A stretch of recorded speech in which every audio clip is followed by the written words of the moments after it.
Hi guys, good evening. തെറ്റിദ്ധരിക്കരുത്, പഞ്ചാബിലല്ല, still in Europe. Okay, still in England. അപ്പോൾ യൂറോപ്പിലെ തന്നെ ഏറ്റവും വലിയ ലാർജസ്റ്റ് ഗുരുദ്വാരയ്ക്ക് മുൻപിലാണ് നമ്മൾ നിൽക്കുന്നത്. യൂറോപ്പിലെ മാത്രമല്ല, ഔട്ട് ഓഫ് ഇന്ത്യയിൽ വരുമ്പോൾ ഔട്ട് ഓഫ് ഇന്ത്യയിലെ തന്നെ ലാർജസ്റ്റ് ഗുരുദ്വാരയാണിത്. ഗുരുനാനാക്ക് ദർബാർ ഗുരുദ്വാര എന്നാണ് ഇതിൻ്റെ പേര്. ഇടയ്ക്ക് കാറ് വന്ന് ശല്യം ചെയ്തു, സോറി. നമ്മൾ അകത്തേക്ക് ഹലോ ഗൈസ്, ഇവരുടെ ഹിസ്റ്ററി അറിയാതെ പോകുന്നത് മോശമല്ലേ? എങ്ങനെയാണ് ഈ ഗുരുദ്വാര ഇവിടെ വന്നതെന്ന് അറിയണ്ടേ? 2010-ലാണ് 2010-ലാണ് ഇവരിത് കംപ്ലീറ്റ് ചെയ്യുന്നത്. അതിന് എത്രയോ വർഷം മുൻപ് തുടങ്ങിയതായിരിക്കാം. അപ്പോൾ അവരുടെ ഡെഡിക്കേഷനാണ് നമ്മൾ നോക്കേണ്ടത്.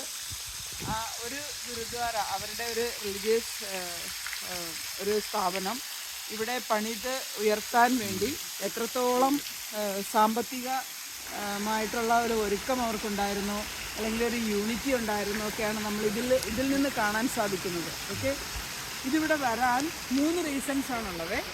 ഒന്ന്, സെക്കൻഡ് വേൾഡ് വാർ കഴിഞ്ഞപ്പോൾ ഈ യൂറോപ്പ് അവരുടെ കോളനികൾക്ക്, നമ്മളും കോളനി ആയിരുന്നല്ലോ, അപ്പോൾ അവരുടെ കോളനികൾക്ക്, അവരുടെ രാജ്യത്തിലേക്ക് അവരുടെ കോളനികൾക്ക് ഒരു പെർമിഷൻ കൊടുത്തു, ഒരു ഇൻവിറ്റേഷൻ കൊടുത്തു.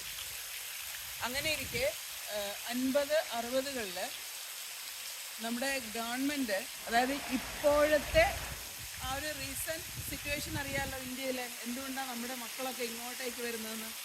ആ ഒരു കാരണം തന്നെയായിരുന്നു അന്നും ഉണ്ടായിരുന്നത്. മനുഷ്യർക്ക് അവിടെ, അതായത് ഇവർക്ക് പ്രത്യേകിച്ച് ഗവൺമെൻറ്റിൻ്റെ ഇടപെടൽ കാരണം ഇവർക്ക് അവിടെ നിൽക്കാൻ പറ്റാത്തൊരു സാഹചര്യം ഉണ്ടായി. അപ്പോഴാണ് ഇവർ അന്ന് കോളനി യൂറോപ്പ് അവരെ ഇൻവൈറ്റ് ചെയ്ത കാര്യം ഓർക്കുകയും അങ്ങനെ ഒരു 50-60 സമയമായപ്പോഴേക്ക് എല്ലാവരും കുറേ കൂട്ടം ചേർന്ന് അവർ UK കുടിയേറിയത്. അത് പിന്നെ മൂന്നാമത്തെ റീസൺ എന്ന് പറയുന്നത്, നമ്മുടെ മരിച്ചുപോയ അല്ലെങ്കിൽ എക്സ് പ്രൈം മിനിസ്റ്റർ ശ്രീമതി ഇന്ദിരാഗാന്ധിയുടെ സമയത്ത്, ആ അസോൾട്ട് നടക്കുന്ന സമയത്ത്, ആ അസാസിനേഷൻ നടക്കുന്ന സമയത്ത്, അതായിരുന്നു മൂന്നാമത്തെ റീസൺ. ഇവർക്ക് അവിടെ നിൽക്കാൻ പറ്റാത്തൊരു സാഹചര്യം വന്നപ്പോഴാണ് ഇവരിങ്ങോട്ട് മൈഗ്രേറ്റ് ചെയ്തത്. ഈ 3 റീസൺസാണ് ഇവരിവിടെ വന്ന് മൈഗ്രേറ്റ് ചെയ്യാനുള്ള കാരണം.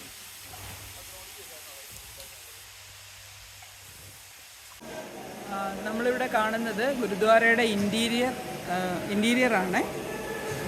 തേർഡ് ഫ്ലോറ്, 3 ഫ്ലോർസ് ഉണ്ട്. നമ്മളിപ്പോൾ നിൽക്കുന്നത് ഫസ്റ്റ്, ഇനി സെക്കൻഡ്, തേർഡ്, 1 2 3 3 ഫ്ലോർസ് ഉണ്ട്. ഗ്രൗണ്ട് ഫ്ലോർ കൂടാതെ 3 ഫ്ലോറുകളുണ്ട്. പിന്നെ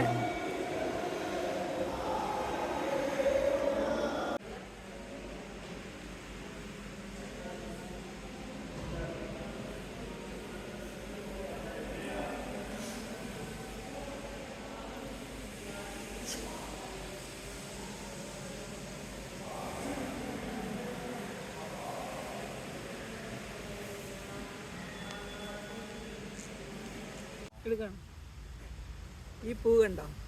ഇതിൻ്റെ ബോട്ടം ഒരു കളറ്, ടോപ്പിൽ വേറെ കളറ്, പിന്നെ അകത്തെ വേറെ കളർ. അത്ഭുതം തന്നെ. ഹായ് ഗൈസ്, നമ്മളിപ്പോൾ ഇരിക്കുന്നത് ഇംഗ്ലണ്ടിലെ ലാർജസ്റ്റ് റിവർ, അതായത് റിവർ തേംസ്, അതിൻ്റെ തീരത്തിരുന്ന് നമ്മുടെ നാട്ടിലെ മഞ്ഞക്കടല, കേട്ടോ, മഞ്ഞക്കടല കഴിക്കുക. മഞ്ഞക്കടല നാട്ടിൽ നിന്ന് കൊണ്ടുവന്ന് ഞാൻ സൂക്ഷിച്ചു വെച്ചിരുന്നേ. പിന്നെ ഇതും UK-യിലെ ഏറ്റവും വലിയ റിവർ, ഏറ്റവും ലോങ്ങസ്റ്റ് റിവർ എന്ന് പറയുന്നത് റിവർ സെവേൺ ആണ്. അതൊഴുകുന്നത് വെയിൽസിലൂടെയാണ്. ഇനി രസകരം അതല്ല, ഇത് 215 Thames of river, Thames river 215 mile ഒഴുകുമ്പോൾ റിവർ സെവേൺ ഒഴുകുന്നത് 220 മൈലാണ്. ആകെ 5 മൈലിൻ്റെ വ്യത്യാസത്തിലാണ് ഇവർ രണ്ടുപേരും അനിയനും ചേട്ടനായി മാറിയത്, കേട്ടോ. അനിയനും ചേട്ടനാണ്, അനിയത്തിയും ചേട്ടത്തിയാണ്. നദി എന്ന് പറയുമ്പം പെണ്ണാണല്ലോ, അല്ലേ? ഫീമെയിൽ. 3 ബോട്ട് ഒഴുകി പോകുന്നുണ്ട്. 3 ബോട്ട് ഒഴുകി പോകുന്ന നോക്കിയാൽ നല്ല വൈറ്റ് കളറിലെ